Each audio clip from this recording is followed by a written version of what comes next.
Good morning प्यारे विद्यार्थियों, स्वामी केशवानंद की ऑनलाइन क्लास में आप सभी का स्वागत है। देखिए बेटाओ, पिछली वीडियो में आपने पाठ तृतीय स्वावलंबनम नामक पाठ पढ़ा, उसका अर्थ किया। इसके बाद आज अपन इस वीडियो में इन प्रश्नों के उत्तर देखेंगे।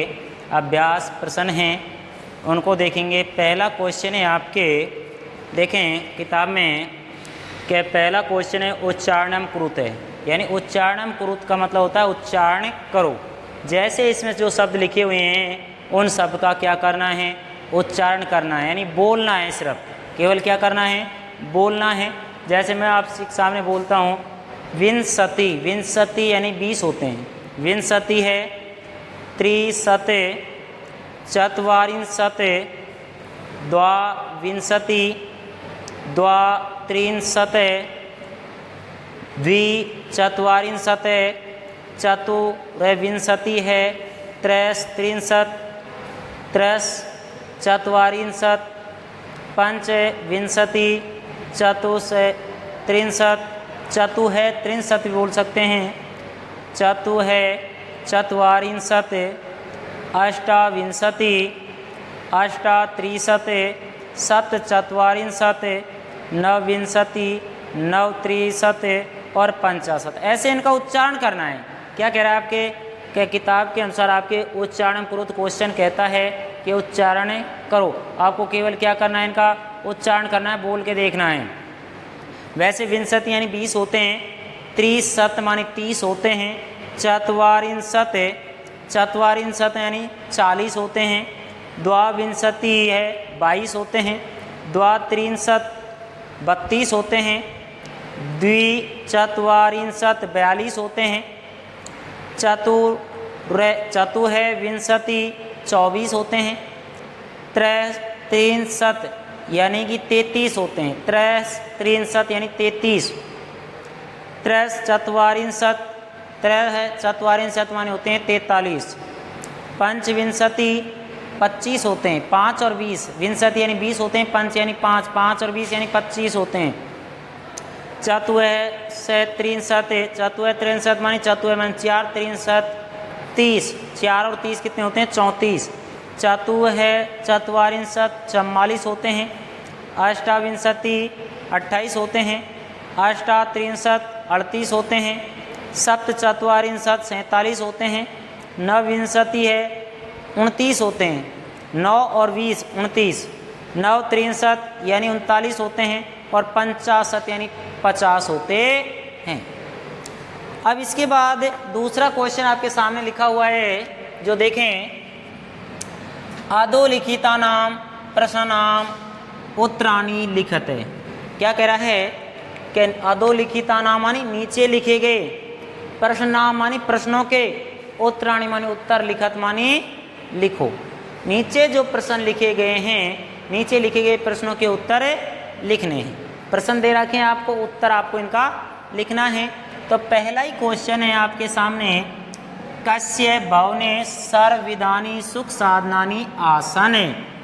कस्य मानी किसके, कस्य मानी किसके, भवने मानी घर में, भवने यानी मकान में या घर में, किसके घर में, सर्वविधानि, सर्व मानी सभी, विधानि मानी प्रकार के, सभी प्रकार के, किसके घर में सभी प्रकार के सुख साधनानि आसन, सुख के साधन थे। कौन था, यानी किसके घर में, किसके घर में सभी प्रकार के सुख साधन थे। तो किसके घर में थे, अपन को उत्तर देना है। कस के स्थान पर कस में कौन सी विभक्ति है, षष्ठी विभक्ति है, तो उत्तर आएगा उसमें भी षष्ठी विभक्ति लगाएंगे। यानी श्रीकंठ था, कौन था बेटा, श्रीकंठ, षष्ठी विभक्ति है तो इसमें षष्ठी श्रीकंठस्य, श्रीकंठ के भवने मानी मकान में, श्रीकंठ के घर में, सर्वविधानि, सर्वे विधानि सभी प्रकार के, सुख साधनानि, सुखे साधनानि सभी प्रकार के सुख साधन आसन मानी थे। किसके घर में थे, श्रीकंठ के। तो क्वेश्चन था आपके कि किसके घर में सभी प्रकार के सुख साधन थे, तो उत्तर आया आपके सामने कि श्रीकंठ के घर में सभी प्रकार के सुख साधन थे। ठीक है। इसके बाद अगला है कस्य गृहे कोऽपि भृत्य न अस्ति। इसका मतलब समझे कि किसके घर में कोई भी नौकर नहीं है। कस्य मानी किसके, गृह मानी घर में, क्योंकि यहाँ सप्तमी विभक्ति है, सप्तमी विभक्ति में पेपर होते हैं। तो किसके घर में कोऽपि कोई भी, को का मतलब कोई भी, अपि मान भी, भृत्य मान नौकर, नहीं मान नहीं, अस्ति मानी है किसके घर में कोई भी नौकर नहीं है। यानी ऐसा कौन है, दो मित्र थे श्रीकंठ और कृष्णमूर्ति। दो मित्र थे, एक मित्र था श्रीकंठ, उसके पास तो सभी प्रकार के सुख साधन थे, और दूसरा है उसके पास किसी प्रकार के सुख साधन नहीं थे, नहीं नौकर भी नहीं थे। श्रीकंठ तो धनवान था, इसका पिता धनवान था, और जो कृष्ण मूर्ति थे उसके पिता थे वो निर्धन थे। कैसे थे, निर्धन गरीब थे। ठीक है। तो कस्य गृह कोऽपि भृत्य नास्ति, किसके घर में कोई भी नौकर नहीं था। श्रीकंठ के पिता थे, धनवान थे, इसके में सभी प्रकार के सुख साधन थे, यानी जिसके पास पैसा है उसके पास तो नौकर भी थे, और क्या है, सभी प्रकार के सुख साधन थे। लेकिन जो था कृष्ण मूर्ति, उस वे निर्धन परिवार से था, गरीब परिवार से था, उसके पास कोई भी नौकर नहीं था। तो कस्य का मतलब इसमें आ जाए कृष्ण मूर्ति, कृष्ण मूर्ति। कृष्ण मूर्ति के, जो कृष्ण मूर्ति था उसके घर में कोई भी नौकर नहीं था। ठीक है। कोई भी क्या नहीं था, नौकर नहीं था। कृष्ण मूर्ति गृह, गृह माने घर में, कोऽपि कोई भी, भृत्य माने नौकर, नास्ति कोई भी नौकर नहीं था। कृष्ण मूर्ति के घर में कोई भी क्या नहीं था, नौकर नहीं था। अगला क्वेश्चन है श्रीकंठस्य,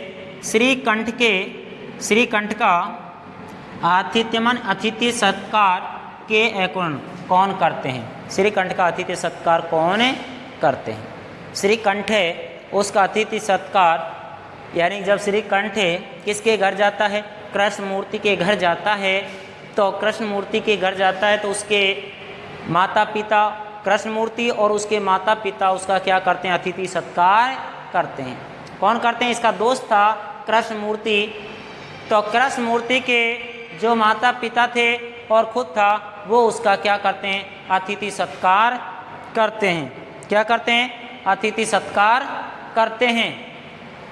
तो लिखें श्रीकंठस्य,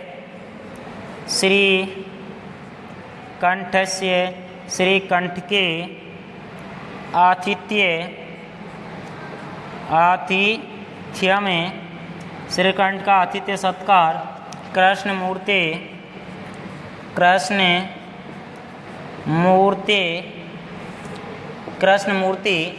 कौन करते हैं, कृष्ण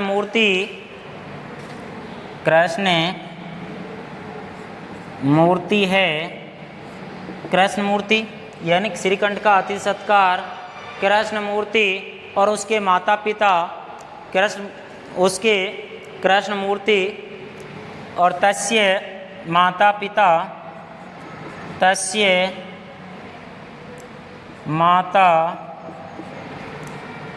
पिता च, यानी कृष्ण मूर्ति और उसके माता पिता च अकुर्वन्,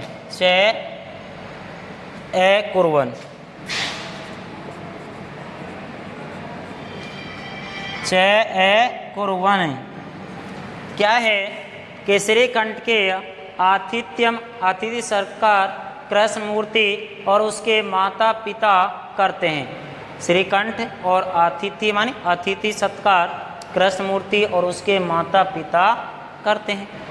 सर्वदा कुत्र सुखम, सभी जगह कहाँ सुख है, सभी जगह कहाँ सुख है, तो सर्वदा हमेशा, कहाँ सुखम मानी कहाँ सुख है, तो स्वावलंबनम सर्वदा सुखम, स्वावलंबनम तो क्या आ जाएगा, स्वावे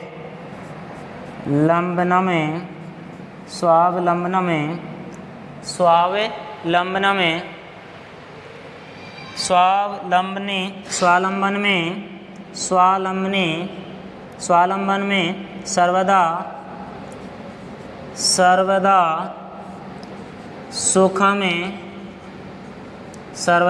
सुखम स्वावलंबन में सर्वदा क्या है? सुख है। स्वावलंबन में सर्वदा क्या है? सुख है। श्रीकंठ कृष्णमूर्ति कस गृह कदा अगच्छत्। श्रीकंठ कृष्णमूर्ति के घर में कब गया?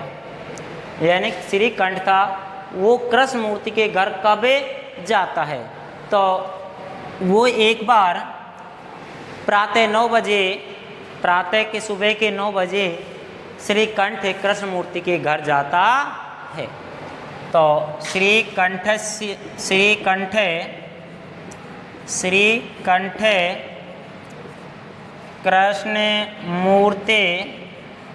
कृष्णमूर्ति गृह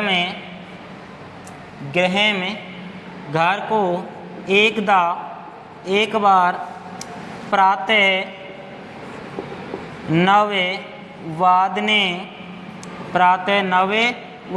श्रीकंठ कृष्णमूर्ति के घर एक बार प्रातः 9 वादने अगच्छत्। ठीक है, यानी कि श्रीकंठ कृष्णमूर्ति के घर एक बार प्रातः 9 बजे जाता है। क्या बजे जाता है? 9 बजे जाता है। कृष्णमूर्ति कति क्रमकरा संति। कृष्णमूर्ति में के कितने नौकर हैं? कृष्णमूर्ति के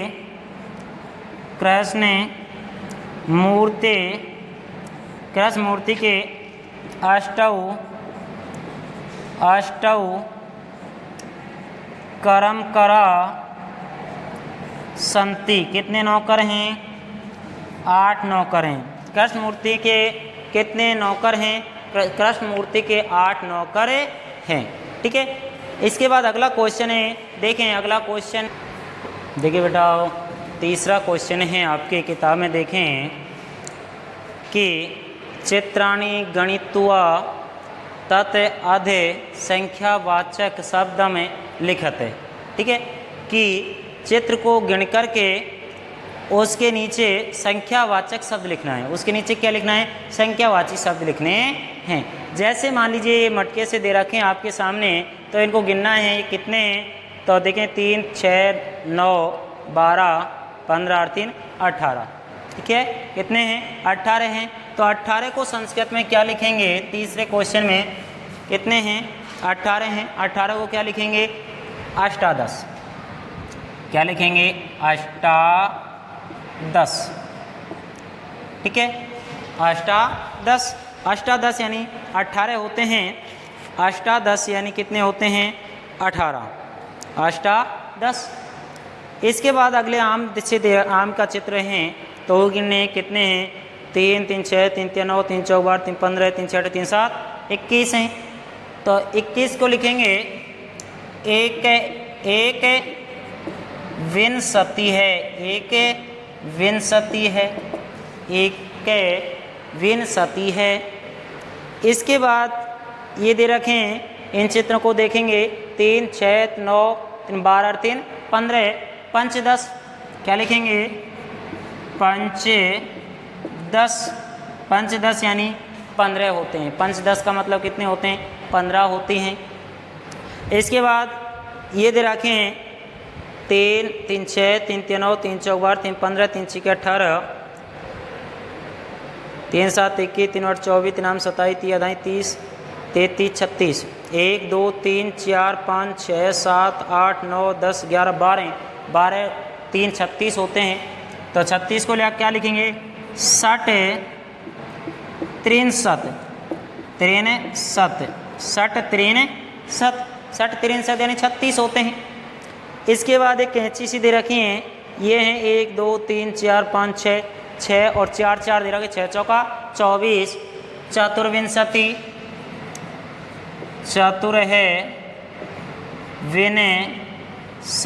चतुर्विंशति यानी कितने होते हैं? 24 होते हैं। चतुर्विंशति का मतलब 24 होते हैं। इसके बाद ये पत्ते दे रखे हैं 3 3 6 3 3 9 3 4 3 15 3 6 3 7 21 3 8 24 3 27 3 30 और 3 33। 33 को क्या लिखेंगे? 33 को लिखेंगे त्रय, क्या लिखेंगे? त्रयस त्रिंशत, त्रस त्रिंशत, त्रस त्रिंशत कितने होते हैं? 33 होते हैं। कितने क्वेश्चन हुए आपके? तीसरा ये हो गया भाई। 18 चित्र में गिन के बताना है। अष्टादश, एक विंशति, पंचदश, षट त्रिंशत, चतुर्विंशति, त्रयस त्रिंशत। ठीक है। इसके बाद अगला है चौथा क्वेश्चन है मंजूषात अंका नाम कृते पदानी चिनुते। मंजूषा से अंकों के लिए पद चुनना है। अंकों हैं, अंक दे रखे, इन मंजूषाओं से ये शब्द चुनने हैं कि मान लीजिए 28 को संस्कृत में क्या बोलते हैं। ठीक है। तो 28 को देखेंगे अष्टविंशति होता है।